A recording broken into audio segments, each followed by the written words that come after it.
morning? I've been doing fine. You know, I've told everybody late last week that I had a COVID scare. I had a fever and a bad cough starting May 1st, and I think one other symptom.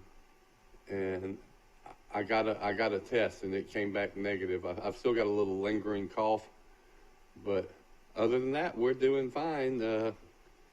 We're like everybody else. We just feel like we're living through a Twilight Zone episode, Mike. Exactly right. You look healthy enough. Of course, the son of the late, great Bill Rice Sr., and who played football at the University of Alabama in 1961 when Coach Paul Bryant won his first national championship. That's what. It is a shame, though, that you everybody that meets you say, "Oh, you're Bill Rice's son." It doesn't bother me. It makes me proud, and you know more about that team, as much about that team as I do, Mike. And you were probably a little 11 or 12-year-old boy listening to them. I remember that. Yeah, the Alabama partisan across the way as Coach Paul Bryant with a big victory over Arkansas here in the Sugar Bowl will give him a national championship. Is that right? Yeah, I always like to tell Coach Bryant stories that are secondhand, but they came from my dad, so that's a good source, right? Yeah, and back then, of course, the game was played in the Sugar Bowl, but they didn't. It wasn't lined up as a national championship game, but everybody knew that Alabama was number one going in. If they'd win, they'd be the national champion. You know who were freshmen on that team? Jerry Jones and on the Arkansas team. Yeah, and then who's the coach? Jimmy Johnson that became they didn't play because freshmen were ineligible, but they were freshmen on that team. How about our great Wishbone coach? Roll? No. No, he played at Arkansas too. Switzer. Did you know Switzer played at Arkansas? No, he might. That's a good. He might have been on that team. Good morning and welcome to Today in LA. You're on Facebook across the nation and across the world. Morning. Yeah. Do you know what college Barry Switzer went to? Arkansas. You must have been watching on Facebook this morning. Is that right? No, I actually just walked into my office here and made a call, so I hadn't been on Facebook yet. Okay. You know, I've never been to Arkansas. I'm sure you have. Well, you're like Johnny Cash. You've been everywhere, man. You know what? I've been to Arkansas. Right. I've been to Little Rock to see Troy play Arkansas, and I've been to Fayetteville with you to watch Troy play. They were tied at half against Arkansas. That's right. And who gave us a ride to our airport? Do you remember? That was Dr. McCray. Dr. McCray, who drove out there. He said, "I'll be glad to give y'all a ride to the airport. It's on my way home." Coach, Dr. McCray. Walmart and Tyson Chicken built an airport out in the middle of nowhere, outside of Fayetteville, an international airport. So that's where you had to go to fly out. Wow. Of course, we're looking at it. Mike Amos calling from Grayton Beach, Florida this morning, and it's been beautiful down there, hasn't it, Mike? Yeah, it was actually pretty bad weather overnight. A lot of rain and thunder and lightning last night down here. A front came through, but we needed the rain. I don't think it's rained down here in a couple of weeks at least. So I was happy to see it. Yeah. We went from the great flood to the great drought. Yeah, we finally got a lot of rain at my house, and man, we needed it. My grass was turning brown. Yeah, the water cleared back up yesterday. It wasn't as rough, so that was good.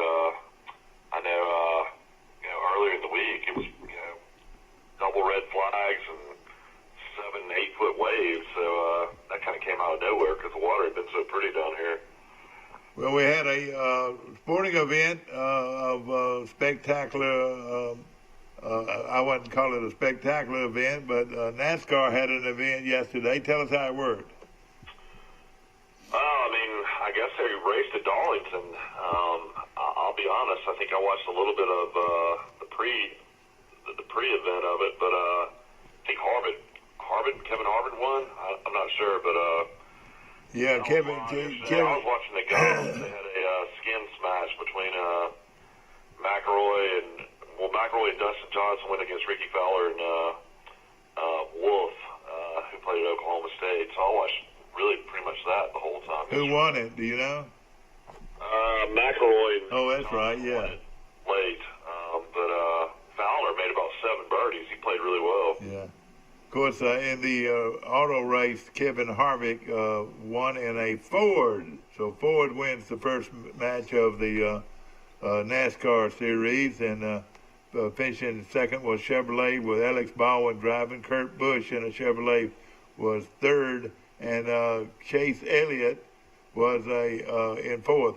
You know, I've told you how probably the most notable athletes there are in an event are race car drivers. I mean, they're saying Harvick's in the lead, followed by Bowman. Oh, they say their name the most. Elliott Bush, Chase Elliott, Denny Hamlin, and Martin Truex.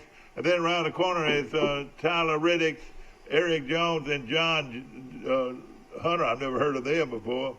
Matt Cusick, we've heard of him. Austin Dillon, and all these names, these big names, and some of them didn't race because of the setting that we were in. But how did it work? Did the fans go to the event? No, it's completely empty stands. Nobody there. I didn't watch it. I'm busy working on this freelance story, but I saw a picture in the paper of just completely empty grandstands. They raced. So it's another little element of our Twilight Zone world we're living in.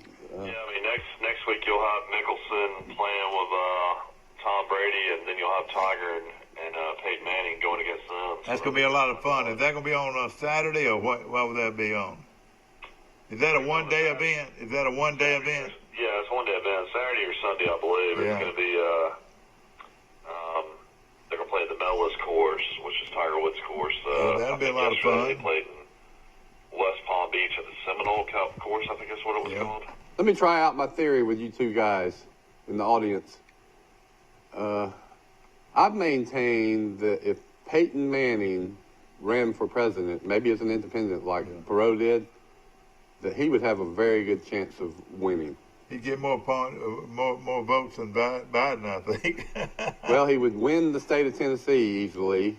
But he would run as a Democrat, though. I mean, as a Republican, wouldn't you think? Well, he could run whatever he wants to. Yeah, okay. But I'm just saying, likability, name factor, smart, classy. He's on all these commercials. He does a great job. Somebody's going to be. But think of all the states that would vote for him. Tennessee loves him. Indiana loves him because of the Indianapolis Colts. Yeah. Colorado loves him because he got a Super Bowl for the Denver Broncos. Yeah, you're right. He's from Louisiana, and everybody in Louisiana loves him and his daddy. Yeah. I think Mississippi would vote for him because they love his daddy so much and his little brother. Yeah. Everybody in the SEC likes the Mannings. Yeah. I'm an Alabama fan, and the Mannings killed Alabama a couple of times, and I respect and like the Mannings. Would our former Florida quarterback, would he get many votes? No. Spurrier. No, not Spurrier. He's on Tebow. Tebow. Oh, yeah, Tebow, yeah. Tebow. That's another one that could do it. All right, it's a fun game. They said the most popular guy in the country as far as just fans, and Republicans and Democrats, the wrestler turned actor, The Rock. They said The Rock. Oh, really? The Rock? Chance to get into politics, yeah. Has he actually turned wrestler? Well, no, I mean, he's like a, movie star now, but he was a wrestler when he first started. Played college ball at the University of Miami. Who was the guy that was the governor of Minnesota that went from the wrestling route to politics? Jesse Ventura. Yeah, he did it. Ventura. That'd be nice to see how many votes would Robert Redford get in California and Massachusetts. Now let me ask you this.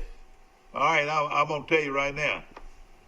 Clint Eastwood. Manning against Clint Eastwood. I would vote for Clint Eastwood. Well, Clint Eastwood's getting on up there in age. Yeah. But he's still directing movies left and right, so. Well, let me tell you. Well, let's and I think half the members of the U.S. Senate are pushing 90. Let's throw Clint Eastwood in there as a possible chance. Would Tiger get many votes? I would think so. No, he's a polarizing figure. Well, he would get a lot of votes, but there'd be a lot of people that Because he was just kind of a punk and spoiled brat for a long time. This guy's dead now, but how many votes would Arnold Palmer have gotten? A lot.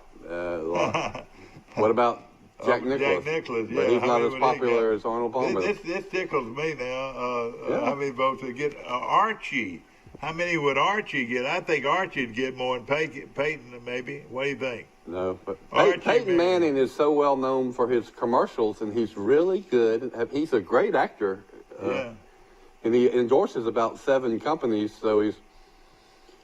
well, who would be some other... he's real good on Saturday Night Live, the times I've seen him. Yeah. You know, Charleston Heston is dead. Yeah, he was the president of the National Rifle Association. But I think Arnold Palmer, boy, I think Mickelson would get some votes. I think a lot of people like Mickelson.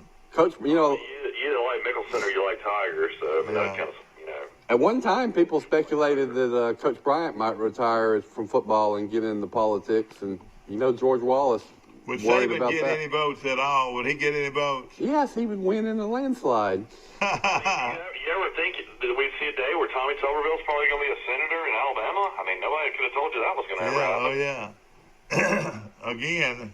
Well, here's another one you hear that could probably do it and would win in the landslide. Oprah Winfrey, if she ran. Oh, yeah, she would do well, wouldn't she? Well, let's put her down. Oprah. Yeah, would Oprah get most of a lot of the votes? And A lot of the women's votes, wouldn't she? And today everybody loves Ellen, the talk show host. Oh, gosh. Oh, gosh. I'm just saying that. Oh, no. I would leave the planet if that ever happened. Tom Hanks? I like Tom Hanks. I watched 13 last night. That was real good with Tom Hanks and some others. Oh, Tom Hanks would get a lot of votes. You're right. Hanks is good. Put Hanks in there. He hosted Saturday Night Live Saturday. I don't know if it was actually taped Saturday, but all the cast did their little skits from their own house. It was, it was strange. Well, you know, that's a few guys out there. I went by a restaurant here yesterday, AJ's in Great Beach. Of course, AJ's is starting down in Fort Walton, and they have locations in Destin and all over the Florida Panhandle. And you know, they have 50% occupancy down here, but I'm almost 100% positive the restaurants just don't care anymore, because I must have saw 150 cars in the parking lot. And you know, what I found out is outside seating. As long as you're 6 feet apart, you can have, you know, just limitless outside seating. So these restaurants and on 30A and all these other places, they're trying to make up for, you know, all those, you know, months being closed right now. It's just unbelievable how packed everything is. Well, I'm glad to hear it, really, because like you say, they are hurting. I went out yesterday and got the family some food at Firehouse Subs. And, boy, they had a lot of people. They had fewer tables, but you're right, Michael. They had outdoor tables set up that were full. Yeah, I mean, if you don't have outside seating right now, I mean, it's almost like one of those type things you got to have it to get by, I would imagine. You know, I think even gyms have opened back up down here as well. Have gyms opened back up in Alabama yet? I don't know. I didn't know gyms was open down here. No, they've opened them back up in Florida. Oh. That's what I've read. Jim's Barbecue? No, gym. Going to the gym. Oh, going to the gym. I'm sorry. That's what I thought, too. I was thinking Yeah. gym. Yeah, you're right. Well, I read about one guy that he was going to take on the U.S. government in his state. He said he was going to open his gym come heck or high water, and they could arrest him if they wanted to. I don't know if he ever, but they were telling him he couldn't. He said he'd separated all the weight equipment and done all he could.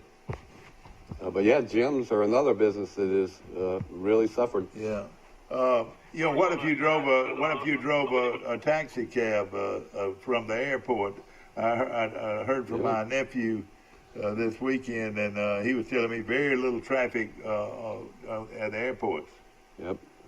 Of course, I want to mention on a side note, you know, the city of Troy lost, you know, a great person and just a great citizen in John Little yesterday. Oh, Still God. So sad.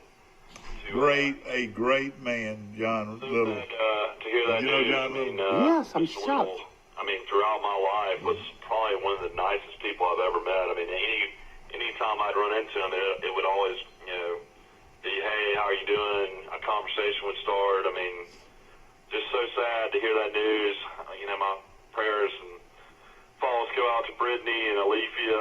I've known them all my life, and Pam, his wife is just such a sweet lady, and it's a huge loss for the city of Troy yesterday. Well, I didn't know that. Was he battling something, or was it sudden? Yeah, or? he had been sick. Yeah. Yeah, he'd been sick on and off, and it's just one of those things that's just super sad. Only 65 years old, and did a lot for the city of Troy. One of the classiest men in Troy, without a doubt. Dressed immaculate, and was married to a beautiful woman, had beautiful children, lived in a beautiful house. The oldest house in Troy. That's right. Well, I didn't know that. I saw him a month or so ago, and he did look like he might have been going through something. But this is stunning to me, and I echo everything you said, Michael. Just what a class, great family. I think they moved to Troy. Troy wasn't their hometown, He was from Gadsden originally. and they made it their home.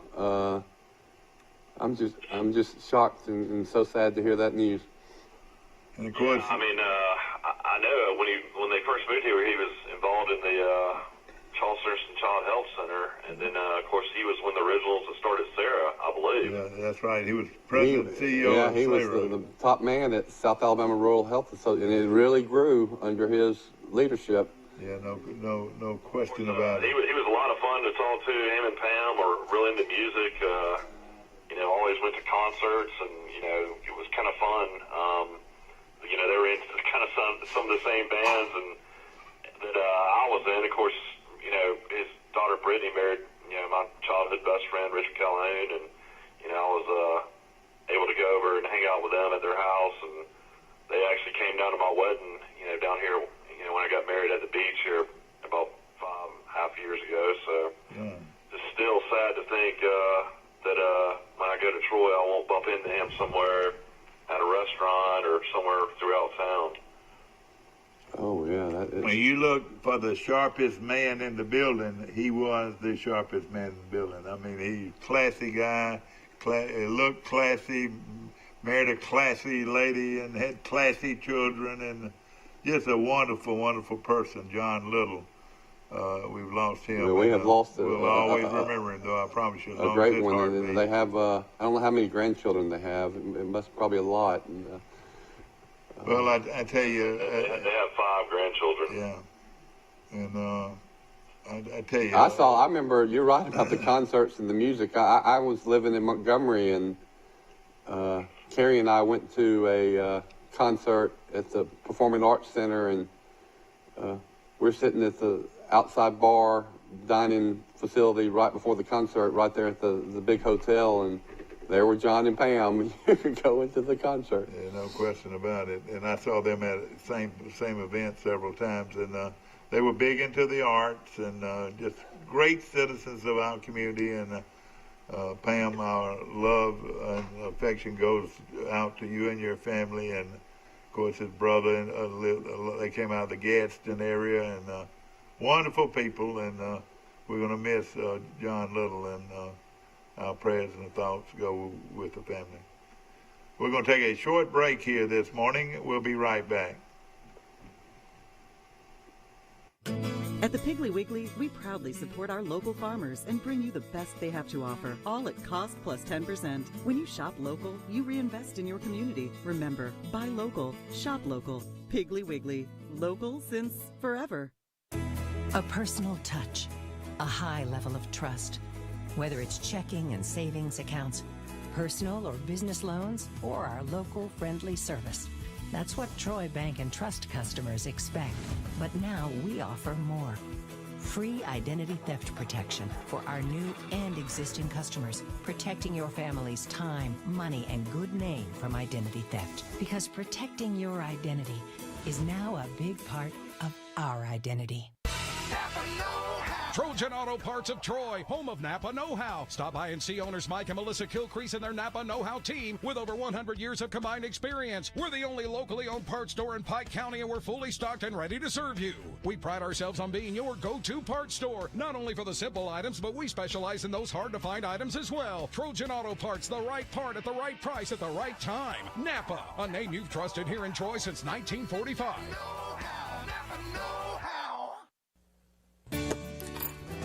Have you seen an increase in your insurance premiums or significant change in your insurance coverage? Let Sandbeck Insurance offer you a better plan to suit your business or personal needs.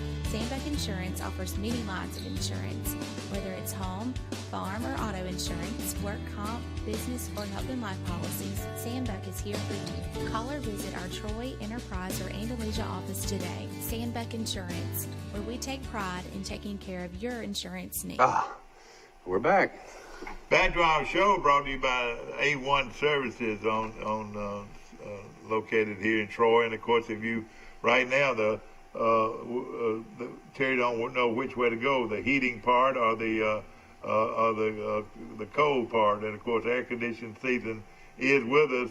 But again, the kind of weather we've been having, I tell you, I wore a sweater a lot last week. I know, you're right. It was record cool temperatures there for a couple of days. Yeah, Terry Moats, you talk about how nice a man John Little was.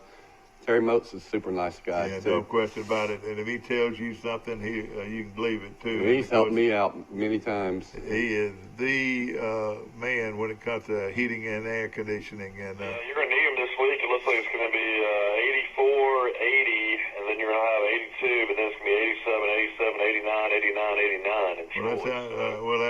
So it is summertime. Is that right? Well, of course. Crazy. You would be, having like beach week starting up this week down here, but I guess everybody's already had their beach week. Yeah, Charles Henson did graduate, didn't he? No, it was May 21st. I mean, wouldn't you have had to give away the Till Award? That's right. Somehow? That's right. Yeah, that's. We haven't given away any awards. Maybe you got to do that differently. Notified you by now.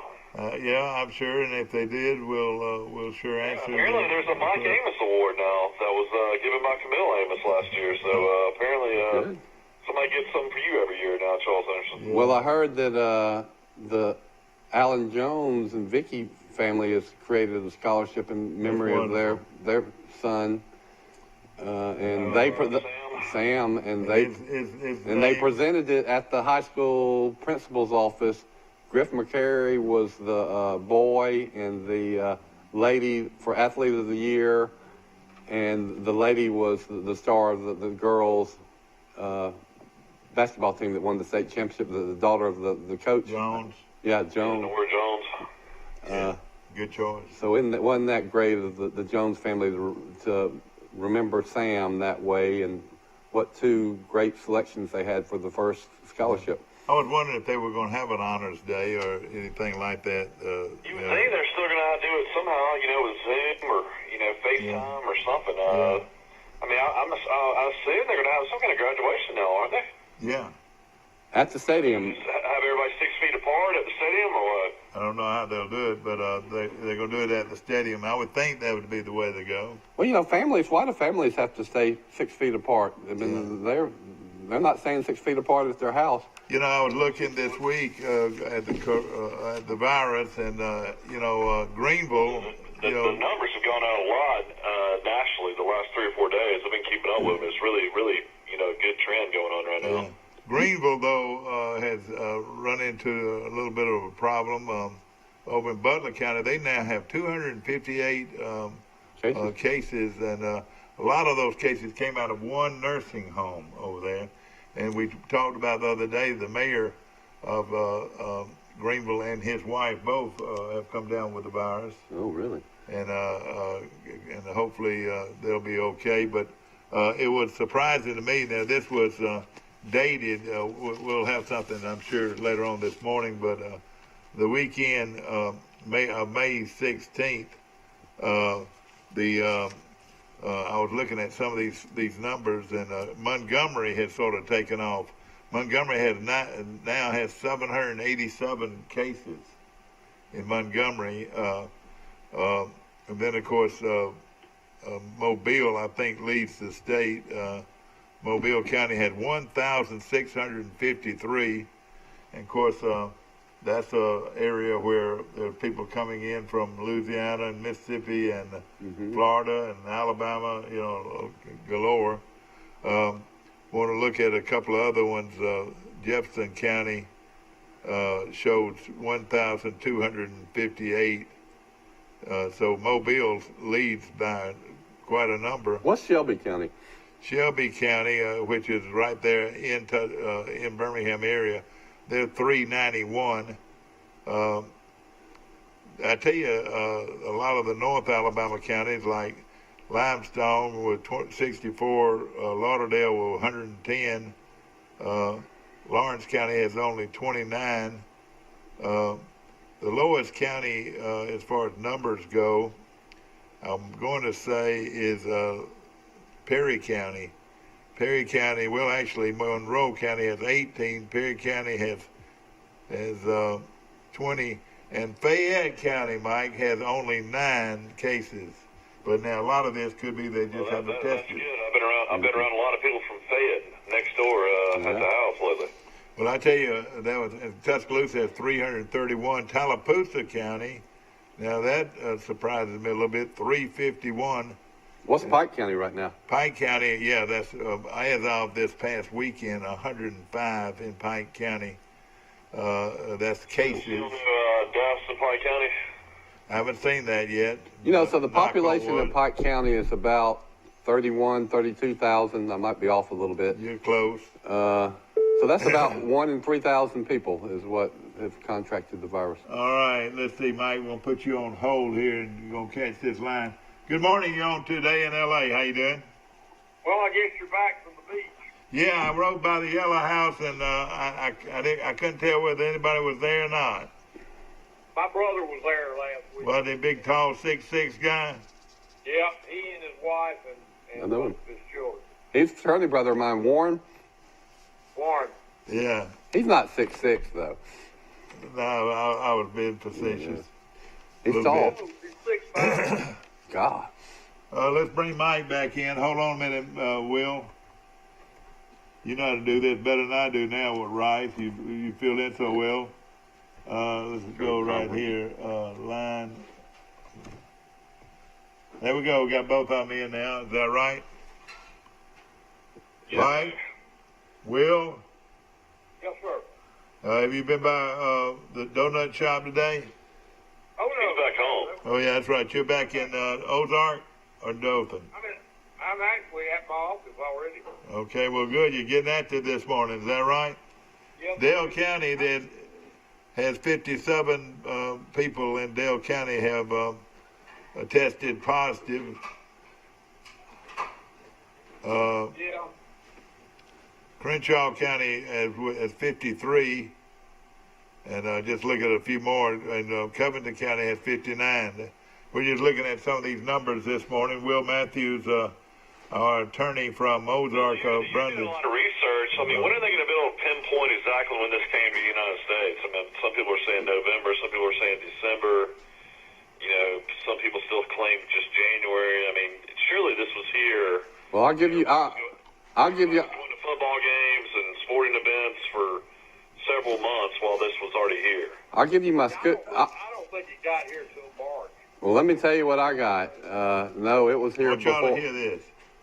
Here's my scoop, but it's really not my scoop. It was WBRC in Birmingham ran this story last week. There's a couple in Sylacauga who I've got to know really well because I've been interviewing them. Both of them had the virus approximately December 15th. They have tested positive for the antibodies with the best test. Not only did they have it, their kids were sick. The lady's boss got sick. They were living at some other couple's house while they were waiting for their house to come available. That guy got real bad sick. And the husband, Tim McCain, he almost died. He had some terrible reaction. 38 years old, rushed him to the hospital in Sylacauga. They said his oxygen levels were 70%, and the doctors told him, I don't even know why you're not dead now. How are you still talking to me? and they got him to Grandview Hospital in Birmingham. He was in a coma for about 3 weeks. Wow. Was on the ventilators and an ECMO machine, which, takes your blood out of your body, puts some oxygen in it, and then puts it back in. And it's a miracle, they say, but somehow he survived. They traveled? How did they think they came about, getting the coronavirus? Well, at first, Brandy, the wife, thought that she might have got it on a cruise in November to the Caribbean islands, but then she says no, the timeline with the incubation periods only being 2 to 14 days. That she came back from that cruise in Miami on November 10th. Her first symptom was about December 17th, and so she said that's too much of a lag. So she thinks she got it in Sylacauga, or her husband commutes to Montgomery and works in Montgomery. So you tell me. So here's the theory. If that virus is floating around that many people in Sylacauga, Alabama in December 17th, that couple, that family, that group isn't the only people that had it. Now, I've also done this research. There are 2 people in Washington State with the exact same scenario. The antibody tests have come back. They were sick in December. They can document it. They had all the COVID symptoms in December. That's where I heard it started, from Washington. Well, they did say it started, but they said it started the first case was mid-February, I think. Well, this 2 people in Washington State now had it at the same time as Brandy and Tim McCain. So their case wasn't nearly as bad because nobody nearly died from it. But up in Washington State, you had people that now documented they still have antibodies in their system that their body produced.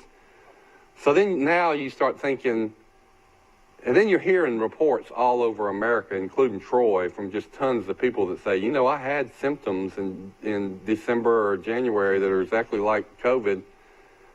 So the story is still it was February or March, but my hypothesis is it was sleeping undetected for some reason.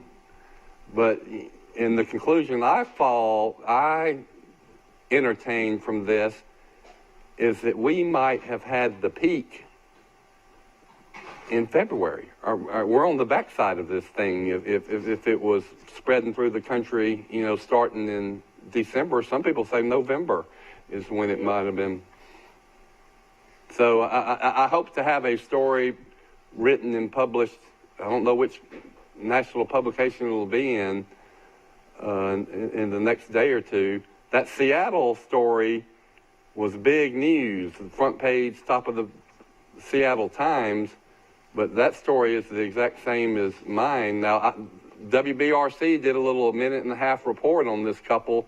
When she got the positive antibody test, the wife, and then her husband got them, she contacted that TV station on Facebook, and they quickly did a story, wasn't the lead story, and as far as I can tell, it's got no response, which is bizarre to me. That I think, this should be a really big story. First case of COVID-19 in America, for all we know, was right here in Alabama.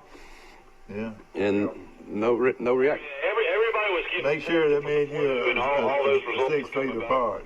negative for the flu. So it probably was definitely COVID-19, I would think. Yeah. The question, Michael, is I've got a negative test I took the antibody test because remember, y'all, I was out 2 weeks with pneumonia, flu-like symptoms at the end of January. But the question is, are those tests reliable, the antibody tests? I've looked at them, and it has language on there that says... You go back and get tested again now. I'm fine. It says negative. It says a negative test result does not preclude the possibility that you had COVID. So the question, maybe your body only produces antibodies for a short time, or how severe a case you had determines whether your antibodies will still show up. But I would by no means say just because all these people are getting negative antibody tests, that proves that COVID was not around. I'm not going to go that far. Hey, guys, can I change the subject while I'm... Yeah, go ahead. Did you know Hank Kennedy? Yeah, I knew Hank Kennedy from Dothan, played quarterback at Dothan High School. That's right. Now, he passed away yesterday. No. He was my next door neighbor, Mike. Oh, gosh, he was a good guy. And, Hank, Hank, I talked to Cecil Skinner probably 2 hours last night. He was a great basketball coach. He coached at Daleville. He coached at New Brockton, Elba, Enterprise, and ended up at Dothan High. I looked up his record. One year he was 27-2 at New Brockton. yeah. Wow. He was a good coach. I know that. And one year he was 22-4 at Elba. Let me tell you this: when he played quarterback at Dothan High School, there was another quarterback named Chapman. Both of them, they switched back and forth. Both of them were very good athletes. Well, if you'll remember, they opened Ripview Stadium when he was playing. Yeah. That's when they opened it, and they were 9-1 his senior year. Well, see, they were a great team with Hillman and Wade. Curtis Hillman and Tommy Wade. You ever heard of those two guys? Yeah. And Tommy went to Alabama. Yeah, Curtis Hillman went to Georgia. Curtis Hillman was the closest thing to being faster than Richmond Flowers. Now, Richmond Flowers left there in the 10th grade. Boy, just think, they were a great team without Richmond Flowers, but think how good a team they would have been with their running backs being Hillman, Wade, and Richmond Flowers. Richmond Flowers. Yeah. Well, Richmond grew up in Dothan. Yeah. But then his daddy got elected attorney general, so he had to move to Montgomery. He played at Robert E. Lee. No, he played at Lanier. Oh, did he? He played at Lanier. He was a great track star too. Yeah. Well, I knew he played up. Yeah, there was another guy that played in the backfield at Dothan. The reason I know I played against him in high school, we ran the opening kickoff back, and then they beat us like a drum. But Rusty Gibson ran the opening kickoff run. But they had a fullback named Snell that was also a very good player on that team. Then they had Loggins was on that team, and McBrayer was on that team, and Chapman's, and it was a good team, very good Dothan team. So back then, Dothan High School was the only school in town. There wasn't any Northview until later. No. It was the only one. That's right, and they had two great junior high teams. One named Gerard, and another one named Young Junior High, and Gerard. That's right. Boy, they were great. How many people does the stadium in Dothan seat, if y'all know? About 10,000. About 15,000. 20,000. It's big. I remember when Troy played a couple of games in that stadium, Troy University. Yeah, they sure did. When everybody was getting scared that they were going to make the move to Dothan. They were going to leave Troy and have athletics in Dothan. I wonder how seriously that was ever considered. That was scary a little bit because a very powerful man was behind it to move to Dothan, Was he pushing it? Or Oh, yeah, the chairman Malone? of the board. Wallace Malone? Wallace Malone, yeah.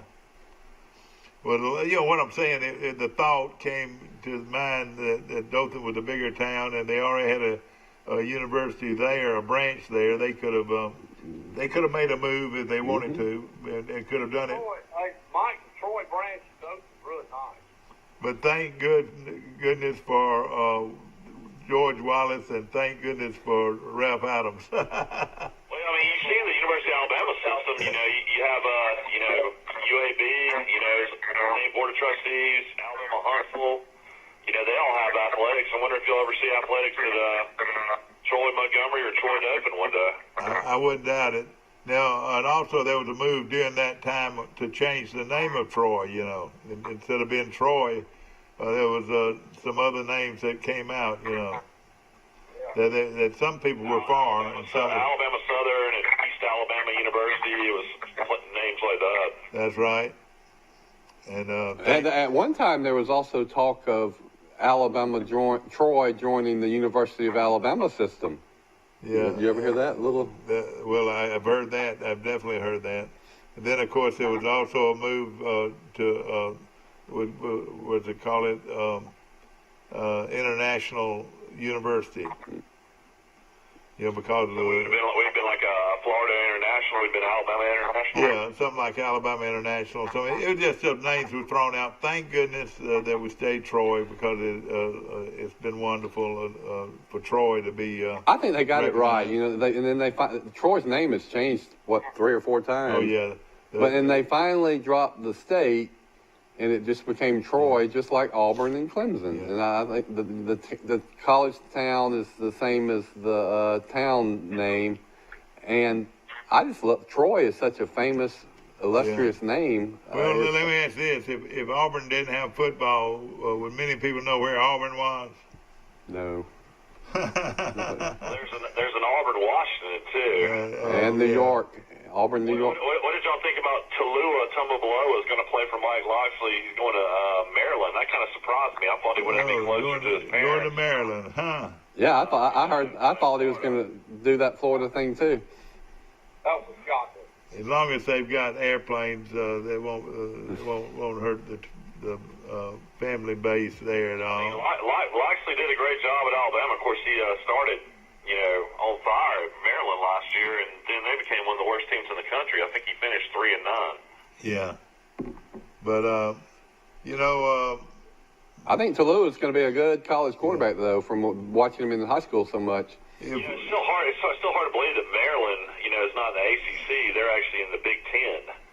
So, it's kind of a crazy situation. You just don't think of them playing the teams like Ohio State and Michigan, but that's the conference they're in. You do think that Maryland would be in the ACC? Is it a done deal that Alabama, if we do play football, is it a done deal that Alabama will not play Southern Cal? It's not done. No, it's not done. It's not a done deal.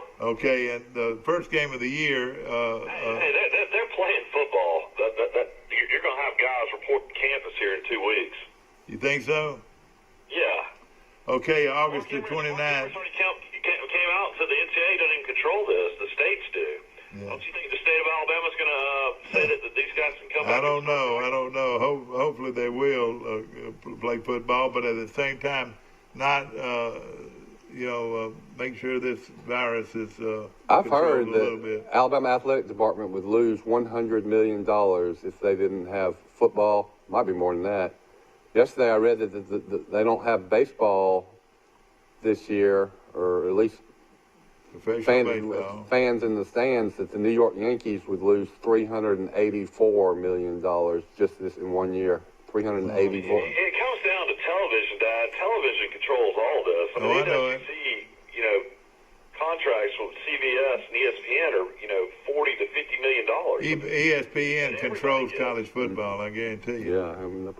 Yeah. First game of the year, Notre Dame playing Navy at Avia Stadium in Dublin, Ireland, scheduled for August the 29th, 2020. Do you think they'll play that game? Mike, they've already canceled that game. They have? They have canceled it already? I didn't know. I'll have to check and see. I don't know a lot. Baylor and Ole Miss play on September the 5th, and Alabama and Southern Cal also on September the 5th. And then our buddy at West Virginia, he's going to play Florida State on September the 5th. That's a Saturday. What do you think there? Are they coming down here or going up? West Virginia, they're playing at Mercedes-Benz Stadium in Atlanta. They're going to the game be played in Atlanta. Okay. And then, of course, Alabama would play Southern Cal in Arlington. And then, of course, Baylor would play Ole Miss in Houston. Those are some of the games that would be early starts. Here's my scenario, and I know y'all laugh at it, but I'm going to say it one more time, and then I'm going to quit talking about it. Alabama doesn't play USC because USC can't play that early. Alabama decides they don't want to play a substitute game against TCU, which would be a home game for TCU. Alabama Stadium is not ready by September 5th. They're having a major stadium renovation, and, it's iffy whether could have it ready to go by September. So Alabama might not be able to play in Bryant-Denny on September 5th.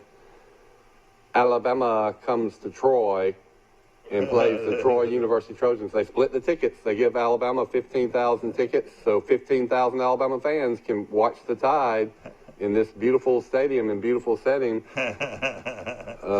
Troy has to get out of the Arkansas. The line would be 30.5 at least. Yeah. But it would be, I don't know about the national buzz, but I can tell you that would be huge news in the state of Alabama, wouldn't it? If not only if Alabama played anybody, but that was a smaller school, it'd be news. But to play them at their campus would be huge. And everybody said, "Oh, Alabama would never do that." Au contraire, they have done it. Do y'all remember? Mike Amos will remember. I remember. They did it in 1979 or 80. Alabama went to Louisiana Lafayette and played the Raging Cajuns, and the sky did not fall, did it, Mike? No, it did. It sure did. That was under Stallings when they played Louisiana Lafayette, because we watched the game on pay-per-view. But it looks like, doesn't it look like if Southern Cal does not play, Alabama play TCU? TCU's pretty good. Yeah, they are pretty good. But it would be, TCU would have 3 times as many fans as Alabama. I mean, TCU might beat Alabama. I don't know why Alabama wants to risk that. I just don't think that. I'd rather play TCU than USC and that quarterback. With the quarterback at USC? Yeah, that kid was great. Clovis kid last year? Yeah. Well, held his jobs on the line at USC, too. So, we've got... I say you got no in the pocket. Go ahead and present this scenario to Alabama. Alabama will never play forward. I don't... And then I said I will call Paul Bryant Jr. I know Paul Bryant Jr. You know where Paul Bryant Jr.'s mother was from? Banks, Alabama. She's from Troy, Alabama. Troy, yeah, okay. Mary Harmon Black Bryant. Yeah. From the Henderson Black and Green Blacks. Yeah. There is a Troy connection. No, that was Hank Williams that came from Banks. Yeah. I'm sorry.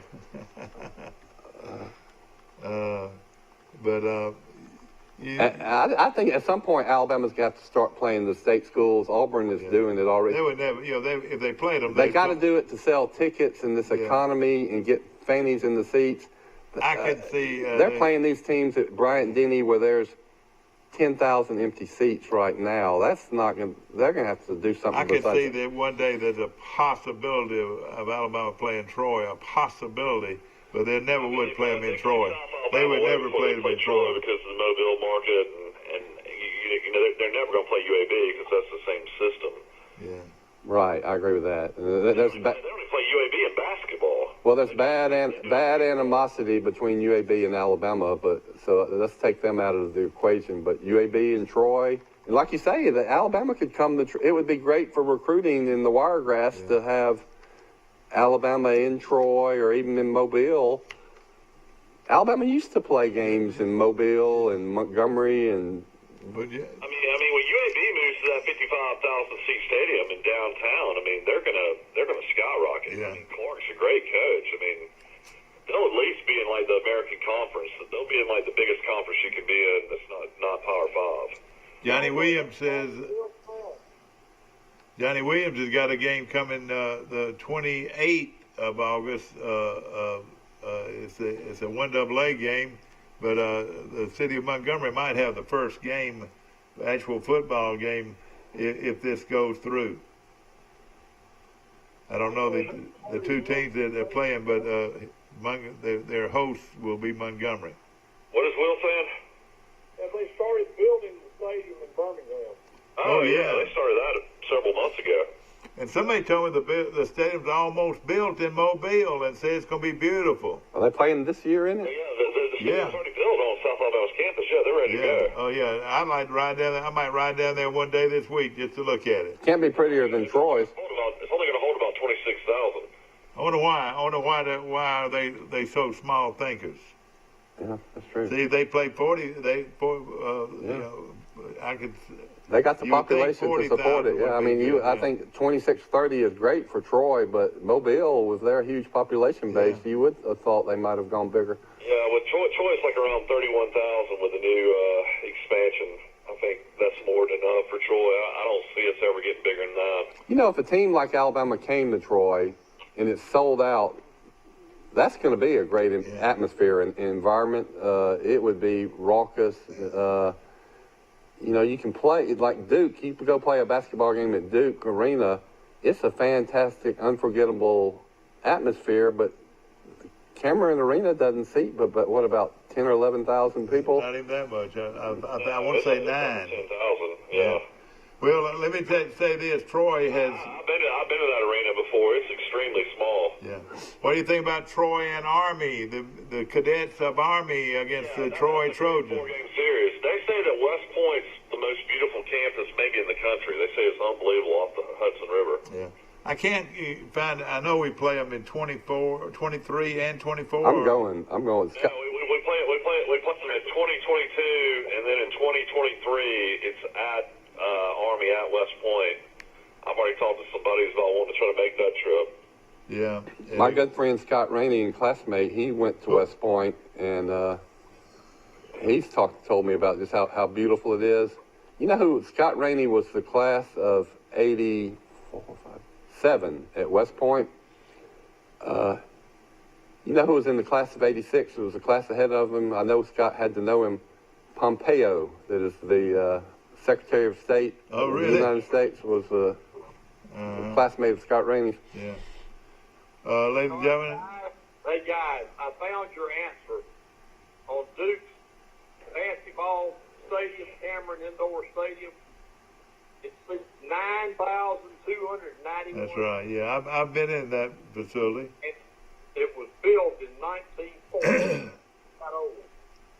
And they love, and the students sit at the mid-court. The students are right on top of you. My point is the stadium capacity is not the only thing that really matters for atmosphere of a game. Auburn's basketball atmosphere has been as good as any in the country, and they built a new, beautiful arena, and they downsized it. They went down 5,000 seats. Yeah, they're not. They're around 9,200, I believe. Back to this series with Army, 4-game series, but 2 of them I probably won't see. I'll probably be out of here by then. No. We're talking about 2030. You'll be here. I don't know, but hopefully I will. But it will be a very interesting game to go to. Clint Eastwood is 90 years old and he's still directing movies. Why can't you be 82 years old? Yeah, exactly. Of course, it's going to be fun to see what happens, and hopefully we'll be able to get football in. If we don't, the military presence at Fort Rucker, and then you got all the military presence in Montgomery. That ought to be a sellout for Army. Yeah, in fact, I would think that they would send at least 10 or 15,000 soldiers to Troy for that game. Wouldn't you think? I would imagine it'd be a huge military presence. Yeah. Now, of course, Troy is going to have to find a way to stop the option, and if you only have a week to get ready to stop the option, that's going to be pretty scary. Yeah. I would say this, that the Army game, most everybody will probably be staying in New York City. Wouldn't you think? It's not very far. No, I think it's pretty far from New York City. It's upstate New York. Maybe 100 I don't know miles. where. That's a good question. Where do you stay?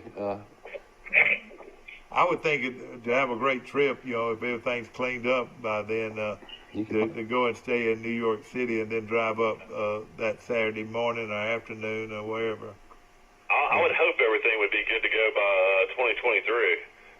Yeah, I'll make this prediction about New York City, though. Its population is getting ready to go down big time. Yeah. People are not going to want to live there like they did in the past, and also tourism to New York City is probably going to go way down. I got a good friend of mine. West Point is the oldest continuously occupied military post in the United States, located on the Hudson River in New York. West Point was identified by General George Washington as the most important strategic position in America during the American Revolution. Population of West Point is 6,763. In fact, it said that Troy Troy is the next to the smallest NCAA Division 1A school as far as right? the population of the town it sits in. Is that right? Yeah. You got it. Army is the lowest. Why now? You gotta see these pictures of West Point. It's gorgeous. Yeah, sure it is. Up around northern New York. Yeah, it is beautiful from what I've heard. It'd be wonderful to go up there early and watch those cadets parade in the early morning. Mm-hmm. See, the bad thing about it is they've got to play football, but at the same time, then they have to make sure they make reveille, or whatever they call it. And of course, that will be huge for Troy to as far as traditions go. And I'm sure Troy University will go all out to welcome Army. Now, Navy played here a couple of years ago, and had a real good crowd there. Yeah, we wore them out too, and they beat us up there, but we beat them in the 2-game slate. We beat them pretty good here in Troy. But of course, we've seen Troy play at the Ohio State. That was a pretty amazing stadium to go to. Yeah, that's right. That's right. And came a lot closer than people think. Well, let's think about it. They played at the Ohio State. The was high going into the fourth quarter. LSU, Georgia, Florida State, Clemson, Nebraska, Oklahoma State. Nebraska twice. You got Oklahoma State. Nebraska 3 times. Okay. Nebraska, yeah. Missouri. Beat them one time. Mississippi State. Beat them one time. The Volunteers of Tennessee should have beat them. Tennessee. Yeah, Neil Brown beat Nebraska, Frost's first year. Of course, I thought Nebraska would be a lot better last year. Arkansas. Mm-hmm. Tell you what, he should have stayed in Central Florida. We stayed at Arkansas. We went played there. We also went to Kansas State. You even saw Troy play Minnesota in the Minneapolis Dome, didn't you? Yeah, I was there for the Minneapolis Dome. I was also there for the Iowa State game. That's another game that we were at. They played Kansas State. You saw them play against the University of Miami in the old Orange Bowl. Yeah, we saw that, and let me tell you, that game was a lot closer than people think too. Troy shut them down. I saw them at the Swamp against Tim Tebow, and Troy was down 45 or 50 to nothing at the half, and I left and went back to Troy at halftime. Troy scored 28 points in the second half, though, something like that. I remember that time we saw him play at South Carolina, and Spurrier put 65 on us. Sure did. Got embarrassed that game. And again, Troy played well in the second half because he brought his first team back into the game. Because Troy moved the ball so well in the second half, but the sad part is they played the first half. But that's another game. That's an impressive list y'all have come up with. Keep coming. We're still in this. We played at Georgia Tech. We've been to. Every big game, I would imagine. North Carolina State. Georgia Tech, we were there. Maryland, maybe? Maryland, we were there for Maryland. Maryland beat us. You went there and saw them play Wisconsin, didn't you? Yeah, I went and saw them play Wisconsin. All right, we're still moving. You saw Green Bay. You went to the great Lambeau Field and saw a Green Bay game. I sure did. You're right. Football is. You have been in a lot of football stadiums, right. Mike Amos. I sure have. You're right. I have. Like in the SEC, name an SEC stadium you have not been to. Let me He's see. never been to College Station. No, you're right. I've never been to College Station. He's been everywhere but College Station. You've been Vanderbilt? Yeah, I've been to Vanderbilt. We didn't play Vanderbilt though. I've been in Vanderbilt for that stadium. I've been in that stadium we walked on the field at the stadium. Yeah. For a game, or y'all just tour it and just? No, we were there for the bowl game, and that's when I tell you, Alabama got embarrassed that night against Virginia Tech. Just got downright embarrassed. That was in Vanderbilt Stadium. Yeah, we left at halftime. Went back. That game was at the Pro Stadium. No, it was not. No, it was not. That was the Liberty Bowl. It was played at Dudley Field in Nashville. They played the Alabama Virginia Tech game at Vandy. They sure did. Hey, listen, believe you me. We didn't play in the new stadium. I've never been in this new stadium. It was the old stadium, though. It was Dudley Field in Nashville. In Nashville. That's right. And we. Well, there was a bowl game in Nashville. It wasn't the Liberty Bowls in Memphis. We stayed out at the Opryland Hotel at Christmas time. It was beautiful. I remember that game. That Virginia Tech. Griffin from Pike County played in that game. Yeah. That was DeBose as the coach. Yeah, I've heard some disconcerting stories about what went on with the Alabama players the night before that game. North Carolina State, we didn't mention them. We went to that game. I went to that game. I was impressed with North Carolina State. That was a big, nice stadium. stadium. About 55,000. Yeah, nice stadium. This is one of the craziest things ever. In their ring of honor, honoring their great players throughout the stadium, they honor Russell Wilson, who played at NC State for 3 years as a starter, and then he transferred to Wisconsin. You're right. They still honor him at NC State. Well, they ought to. He got him a lot of good wins in those three. Would Alabama consider that with Jalen Hurts one day? Yeah. I don't know. I did not go to the Troy Navy game, or did I? We've been in Annapolis before, though. Yeah, we've been in Annapolis to the stadium. Well, let me ask you this: what stadiums stand out to you among your tour of all the great stadiums in America?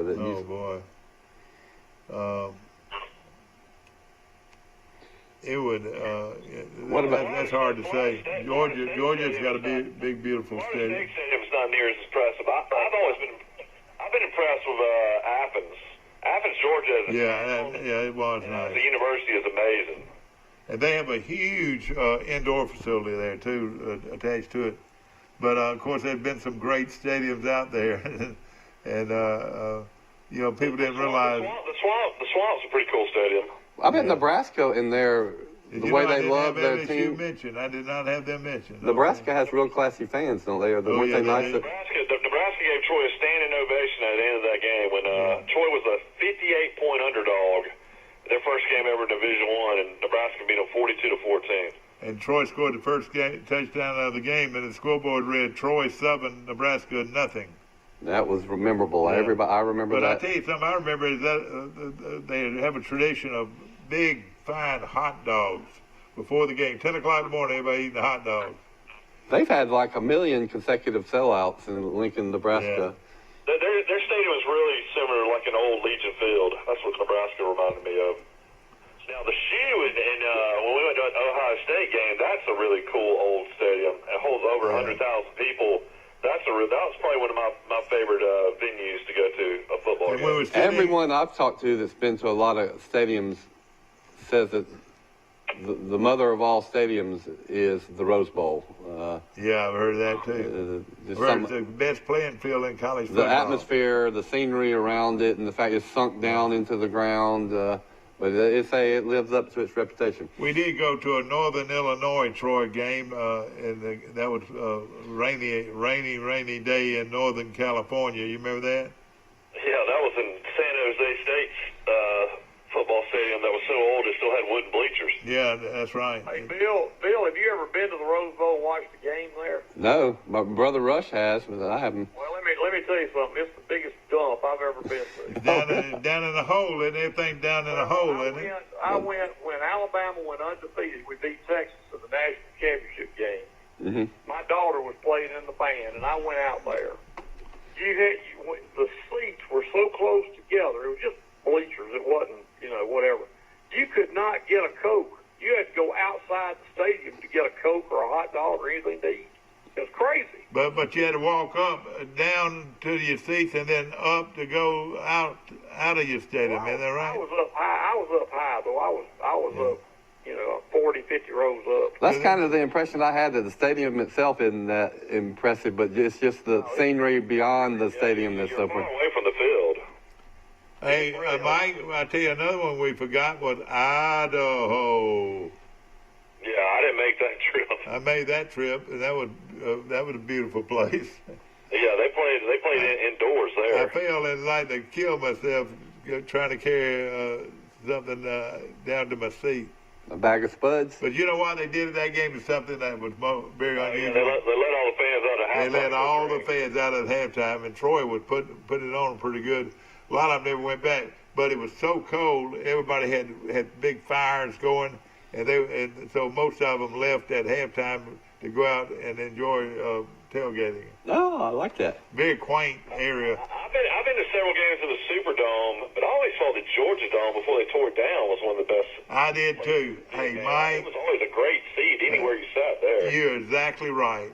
I've been to many games there, and it never was a bad seat. And And it's the only place I've ever seen that the sound of the South could not be heard as loud because it was so big, I went to the Alabama-Florida SEC championship game in 1994, I think, when Jay Barker was a senior, and that was a great game and great venue. The stadium was probably split 50-50, and Alabama wins that game. Alabama's undefeated that year and maybe playing for another national championship. You remember the game with Colorado, Mike? Played in the old... yeah, that was in the Blockbuster Bowl. That was Jay Barker's freshman year. And that was when number 2 completely dominated the game. You remember that? The Deuce. Yeah. The Deuce was loose. And, ladies and gentlemen, never in Alabama history probably as a one single running back just took over a game like he did. They couldn't tackle him.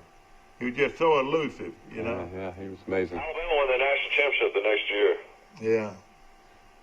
And one of the biggest disappointments of all was Alabama just won the great Sugar Bowl game against Miami, and then they found out the next day that one of the great players of all time had cheated. No, they said he signed with an agent on a signed with an agent, yeah. And what did he do wrong now? They said he signed with an agent on a napkin or something.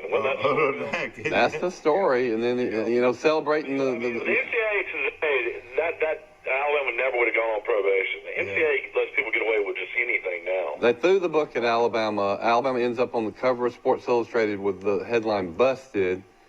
And it's all because one player signed with an agent and then lied about it.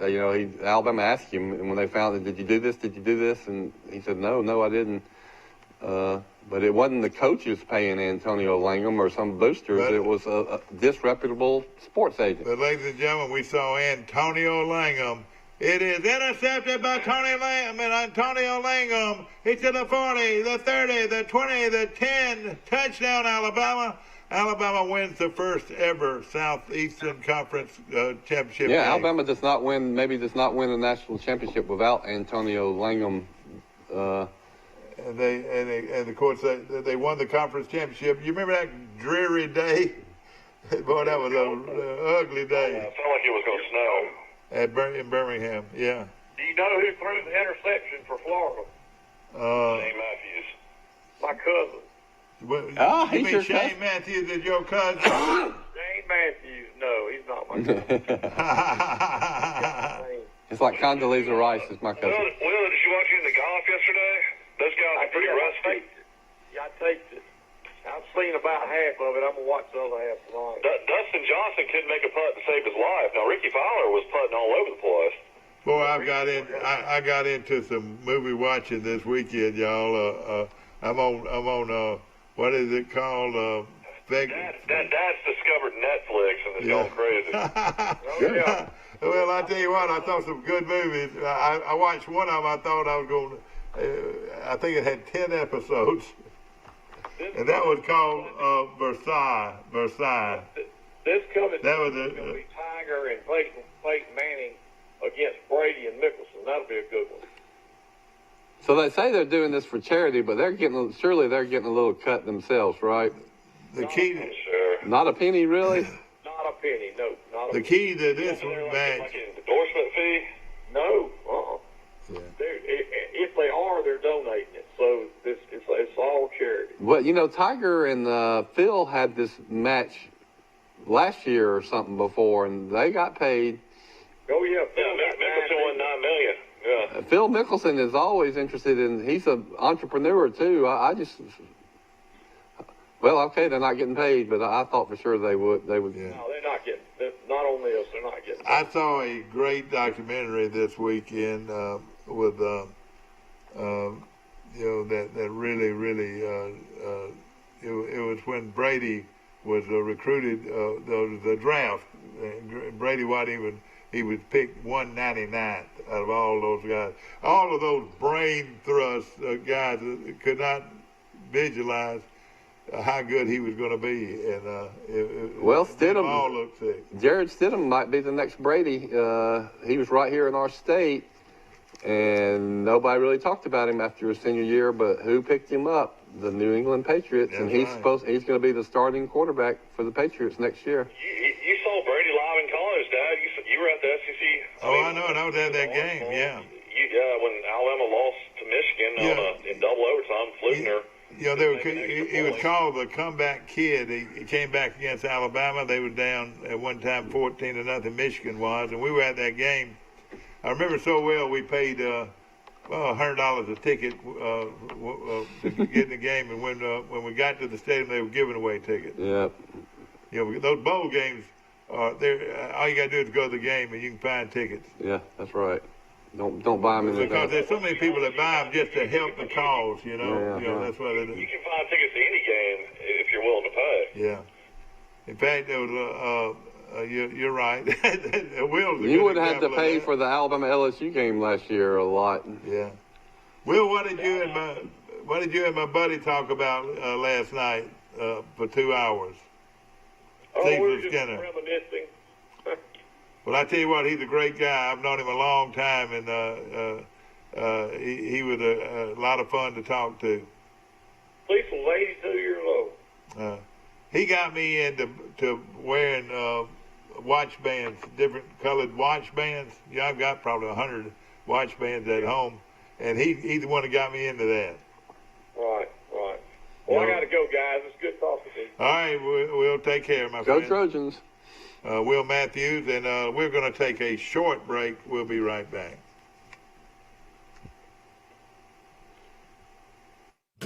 At the Piggly Wiggly, we proudly support our local farmers and bring you the best they have to offer, all at cost plus 10%. When you shop local, you reinvest in your community. Remember, buy local, shop local. Piggly Wiggly, local since forever. Trojan Auto Parts of Troy, home of Napa Know-How. Stop by and see owners Mike and Melissa Kilcrease and their Napa Know-How team with over 100 years of combined experience. We're the only locally owned parts store in Pike County, and we're fully stocked and ready to serve you.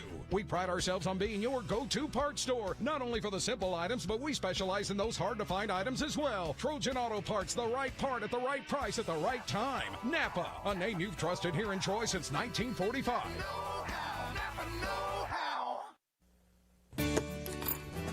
Have you seen an increase in your insurance premiums or significant change in your insurance coverage? Let Sandbeck Insurance offer you a better plan to suit your business or personal needs. Sandbeck Insurance offers many lines of insurance, whether it's home, farm, or auto insurance, work comp, business, or health and life policies. Sandbeck is here for you. Call or visit our Troy, Enterprise, or Andalusia office today. Sandbeck Insurance, where we take pride in taking care of your insurance needs.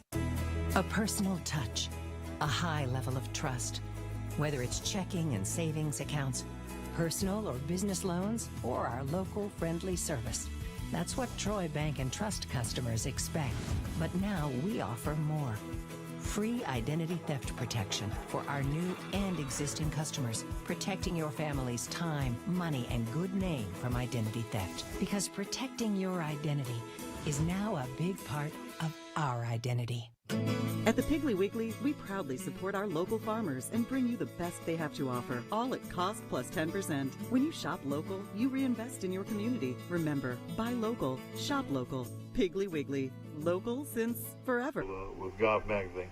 Back to our show, ladies and gentlemen, brought to you by Earl's Glass on the South Brent Street in Troy, and appreciate Rusty Hurl and all the great people at Earl's Glass. I wonder how long he's had that business. That business has been here a long time. Yeah, he does a great job. That Earl family owns most of all over northeast Pike County. I want to mention Bill Jackson Chevrolet, Bill Jackson Ford on the bypass right here in Troy, and looking for a great deal. The car business is exploding. I'm telling you, boy, there's some deals out there, and they got them at Bill Jackson Chevrolet and Ford on the bypass. I want to mention also Cinco Drugs. We appreciate them. He's been in the business a long time. Very, very well trusted pharmacist. And then look at talk about the Witherington Insurance Group. Yeah, you're in good hands with Allstate. See Perry Green at the Witherington Group right in Troy. You're talking about a great man.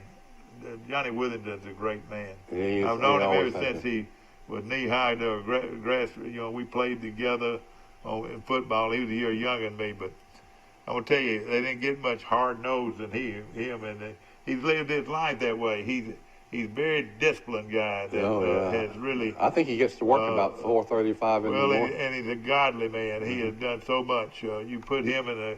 I don't know who learned from who, but Ken Cox, Johnny worked for him for a long time, and I'm sure he learned a lot of the great traits of a Ken Cox. Yep. Ken Cox is another great man in Troy. He's got a great wife too. I can pay tribute to these guys. Ken Cox is one of them. Businessman, loyal, supportive of his community and his God. He's inspired me over the years. Of course, the great Leon Hillier. What a great man he was. Did you know him very well? Yes, he's just one of those people that knew everybody and took an interest in everybody. He knew me. He knew my family. A great family. I know his daughter Amy, and his wife was just as fine a person. They would. If you had to name two teachers to ever teach at Troy High School or Charles Henderson High School, and who was their favorites, it would have to be Mary and Leon Hillier. They were so beloved. Of course, there's a friend of mine in a nursing home up in Montgomery that I love. His name is Pete Farrell. You know Pete Farrell? Oh, of course, yes. What a great man he was, and what he is. He's still living, and of course, he was another man. How old is Pete Farrell? He was my principal when I was at Cherry Street. He's got to be in his mid-80s, maybe almost, maybe even the late 80s now. And of course, he was another guy that treated everybody the same. He was a wonderful man. And then everybody remembers Miss Wagner, who was at Charles Henderson High School. Oh, he is today. Yeah, she was great. Betty Wagner. Even if I never even had a class with Miss Wagner, but I became good friends with her, and she took an interest in me. She was a great booster of Charles Henderson High School and loved her students. She made a principal and a superintendent look good. She handled all of the important events, especially this time of year. I can hear her call me and said, "Mike, you're supposed to be here 7 o'clock Friday night. That's you right. give away the Till Award. We love you. Bye." The squeaky wheel gets the grease. Yeah, let me tell you she would this. call people in the media and say, "All right, here, we got this coming up. You better be there." She was in control. Let me say this: a lovely lady and a tradition, one of the all-time greats. She'd be on my list, no question. Of course, another man that I thought a lot of growing up was Tip Colley, and the Tip Colley Award. I don't know if they're going to do that this year or not, but it's one of the most well done programs of the year that goes out to the most outstanding patterned after the Hitchcock Award in Montgomery, student and Christian athletes, and the Troy Cable has been very proud to present that award ceremony every year. When I lived in Troy before I moved away, I was in the Civitan Club, and we did that program, and it was first class, and I enjoyed working on that. Yeah. Anything, and I tell you, these two boys don't get enough attention. Now, let me tell you this. They're the Wise brothers, Lyle and Lane. Let me tell you something. You get them involved in something, it'll do well. I promise you. What fine family. They were real involved in that program. When I was in that Civitan Club, it was Lyle and Lane were real active, and then Colin McCrary, and then Jeff Curbin. Yeah, Jeff Curbin, he will, when he gets behind something and says he's going to do something, he does it. That's another fine man right there, Jeff Curbin, the president of Troy Bank and Trust Company. Comes from a wonderful family. His dad is a legend, if there was one, at Pike Liberal Arts School. Founding was there when it first got going. Delaney Curbin, he married a Troy girl, and then he came out of Greenville, Alabama. Did you know that? Yeah, I think I did. But of course, he was Pike Liberal Arts School. Jesse Hall Colley, Dr. Jesse Hall Colley. You talking about a great man? He was a great man that supported local athletes. Well, then you had Miss Hickson at Pike Liberal Arts School. Very good teacher. And then the secretary, Miss Gray, Coach Ward. There are some icons at Pike Liberal Arts School. No question, that helped build that school and so forth. And then they were constants though for decades at the school. Yeah. You know, So you coached early at Pine Level Arts. You're one of their first head coaches in football. Who was the head coach before you? A guy named oh boy, I can't remember him, but I was way too young. Pine Level Arts started in what, 71, 72? Yeah, I was way too young to be a head football coach. I'll tell you that. And Pete Fair gave me a chance, and it was a great experience, and I got out of the coaching. Well, I mean, I got out of the coaching to do something. I mean, I could have stayed in the coaching. And I think I coached linebackers and down defensive linemen for Jim Tompkins. And anybody that coached for him, you will be. well, you learned a lot of football then from Learned him. a lot of football, no question. So, let's say this: when I was a coach there, we had one guy that had ever played on a varsity level before. His name was Mike Waters, and he had got mononucleosis and couldn't play the whole year. So the only experienced player You didn't have him. he was gone, you know. But it was fun. It was fun, and I've been a strong supporter of all of local football for a long time. Boy, I admire the high school coaches, assistants and head coaches, because they have to do so much beyond just coaching. I mean, and they coach every position on the field. You know, there's some coaches you want to hug their neck. You know, Frank Sadler was one you'd see you want to hug his neck. There's been a lot of coaches out there that you didn't want to hug their neck. You know, good football coaches, but they weren't people person. Well, you don't have to worry about it anymore because you can't hug anybody anymore. That's right. You're right. I can't hug anybody anymore. What have they done with the hug? Boy, I love the hug. Now, a lot of people, how about the high five? Are they going to go back to it or what? Some people say doing away with a handshake. Somebody was trying to shake my hand on the beach a couple days ago, and I pretty much put the elbow up. You know, I have backed up away from people, and I know they might have been misunderstood, but a lot of the times this past week that I was out and about down in Florida, I backed away from people. I reckon they said, he is rude. Look at him. He's walking away from us while we're talking. You know what I think the most important metric is, and we never get it in the media, is the percentage of positive cases to the ratio to the number of totally tested. So now we're getting a lot more positive cases, but a large part of that reason is so many more people are being tested, right? That follows exactly. Logically. But what I want to know is, back early on, you know, I think I remember hearing that only 10% of the people that were being tested positive. Well, what I want to know now, is that ratio still the same, or is it going down? Because you're getting more people tested. If the ratio is going down, that tells me the virus is going away. Yeah. The numbers have definitely come down the last 3 or 4 days. I mean, cases were down to around 18,000, deaths were down to around 800.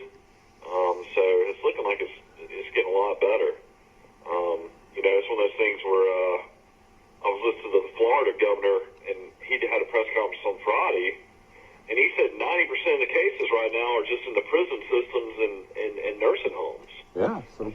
You know, so I mean, basically, you know, for the general public, people that are out and about, you're not seeing, you know, many cases at all. So, going to be interesting to see what it looks like later this month, going into June. No question. I think it'll be interesting to see when you have this sports start or school start. It's inevitable that you're going to have positive cases, right? I mean, a football player or just a girl in the sorority house. Well, do we overreact or shut down the whole school or sports programs when that happens, or does everybody just say, okay, go? That person needs to go isolate, and you need to get tested if you're around that person, and continue with life? Yeah. That'll be interesting to see. Well, let me just tell you, somebody. Until they get a vaccine, everybody's going to still freak out. My biggest upset of the year, early, if they do play football, is Mercer upsetting Vanderbilt. Mm-hmm. You probably don't know a dang thing about Mercer, but you're still. You're right. And then, and I tell you what, they saved his job last year. If he gets beat by Mercer, I would imagine he'll get fired as soon as he goes to the locker room. Oh boy, Georgia Southern against Boise State. Georgia Southern's going to upset Boise State on the blue field. I don't think Georgia Southern wants anything to do with Boise State. You're right. Baylor and Mississippi. Just like Troy almost wins at Boise State, and then the next year we got them at home and almost a sellout crowd, and everybody's thinking, oh, well, Troy's going to beat them. The next thing you know, we get beat 56-20. I know it. That was a shocker. You know what? That coach at Boise State might be the classiest coach, though, in the whole country. He is really a fine guy. Brian Hartson. He's a fine guy. Baylor and Ole Miss, that ought to be a pretty good one. Ole Miss, this will be your buddy's first game. Yeah. Is he going to win? I'm excited to see what Lane Kiffin will do at Ole Miss. Yeah. I'm excited to see what Leach will do at Mississippi State. He's a perfect fit for Ole Miss. He's one of these yuppie types, you know, and classy. He's different, though, Mike. He's a different breed. Oh, yeah, he really is. And all the girls on campus will go to the game. You know, he's a ladies' man, you know. Okay, Purdue and Nebraska, that's a toss-up right there. Who would figure that one? No, I think Scott Frost is going to get it going at Nebraska. He's too good a coach. Then Auburn, oh, guys.